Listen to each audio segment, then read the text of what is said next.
అంటే కేవలం బంధం మాత్రమే కాదు, బాధ్యత. ఒక్కసారి తాళి కట్టి చేయి పట్టుకున్న తర్వాత ప్రాణం పోయే వరకు చేయి విడిచిపెట్టకూడదు.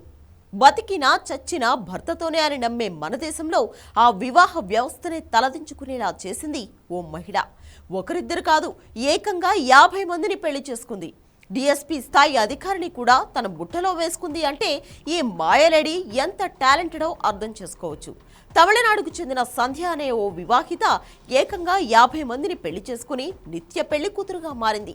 సంధ్య వలలో చిక్కుకుని చాలా మందే ఉన్నారు.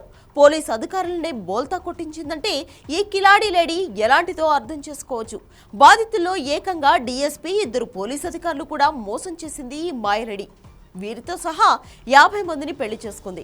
ముందు పరిచయం పెంచుకోవడం, తర్వాత మాయమాటలతో నమ్మించడం సంధ్యకు వెన్నతో పెట్టిన విద్య.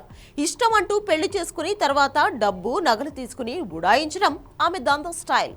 కానీ ఆమె ఆఖరిగా పెళ్లి చేసుకున్న యువకుడి ఫిర్యాదుతో బండారం బయటపడింది. తమిళనాడుకు చెందిన ఓ యువకుడికి 35 సంవత్సరాలు వచ్చినా ఇంకా మ్యారేజ్ కాకపోవడంతో డేట్ ద తమిళ్ వే అనే వెబ్సైట్లో సంధ్యను చూశాడు. ఆమె నచ్చడంతో మాట్లాడి పెళ్లి చేసుకున్నాడు.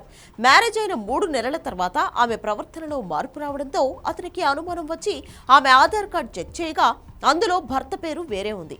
దీనిపై సంధ్యను ప్రశ్నించడంతో చంపేస్తానని బెదిరించింది. దీంతో అతడు పోలీసులను ఆశ్రయించాడు. యువకుడి ఫిర్యాదుతో పోలీసులు సంధ్యను అదుపులోకి తీసుకుని విచారించగా అసలు విషయం బయటపడింది. అప్పటికే సంధ్య ఒక డిఎస్పీ, ఒక పోలీస్ ఇన్స్పెక్టర్, మదురైలో మరో పోలీస్ అధికారి, కరూర్లో ఒక ఫినాన్స్ అధికారితో సహా 50 మందికి పైగా పెళ్లి చేసుకున్నట్లు తెలిసింది. దీంతో సంధ్య అసలు స్వరూపం బయటపడింది.